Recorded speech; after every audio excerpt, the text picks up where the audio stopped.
We build anything above the ground. We don't build anything on the ground. So for the base, we just step the modulars on the ground. Yeah. And we manufacture in China, because obviously the labors and also the raw materials are cheaper. But all the treatments and technicians are from Australia. So we have at least about 6-7 people on site, Australian people on site all the time. Yeah. And we also can run in 24 hours. We can do houses.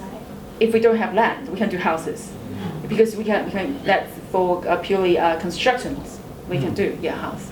We can do house, townhouse, villas, units, apartments, high rises, anything, basically. Yeah, and we don't have much restrictions on height.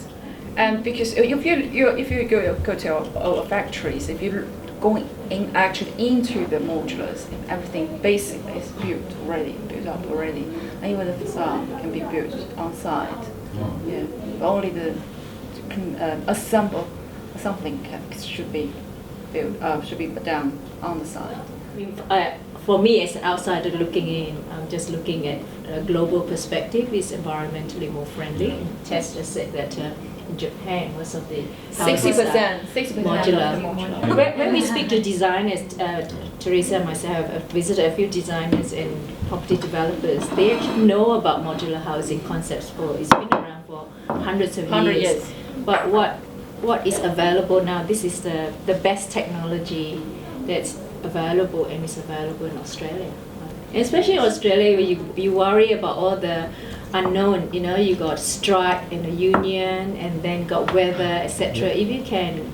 Weather-wise, can actually build 90% complete of whatever you require for above the ground, off-site, under controlled environment, quality-wise, consistency, and then just install in the shortest period of time. Is least disruption to your neighbors. How often you find somebody starts to build next door to you? It's just so annoying for 18 months. Yeah.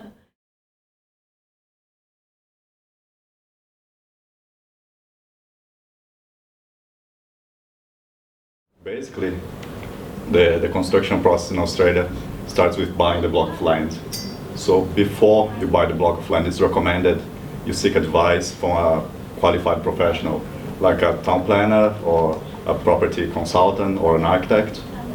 And why you do this is just to give an idea of the potential of the land, which we already discussed here. So in Australia, basically, you cannot just build the block of land and construct whatever you want. There's several policies that control not only the type of development, but also the size of the development, and many other several items that may impact on the property. And after you find the block of land and you buy it, then you're gonna need an architect or a building designer, which is the professional who's gonna help you to fulfill your personal requirements or your investment requirements. So this person will help you with the design, basically. After you have the design worked out, you have to prepare the drawings and the documentation for council approval or for CDC. There's two ways to get local authority approval. Basically, there's DA and there's CDC. DA is the development application, which goes through council, and you get approval from council. And CDC, it's a bit simpler. It goes through special controls from the state government, and you only need to comply with certain requirements and get approval from a private certifier.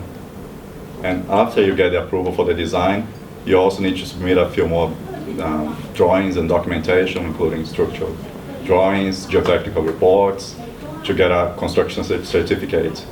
And then after the construction certificate, then you can find a builder, which like an architect or a consultant can help you to find a good builder. And then you can start building your house. And from then, when you finish construction, you get an occupation certificate, and then you can move in with it.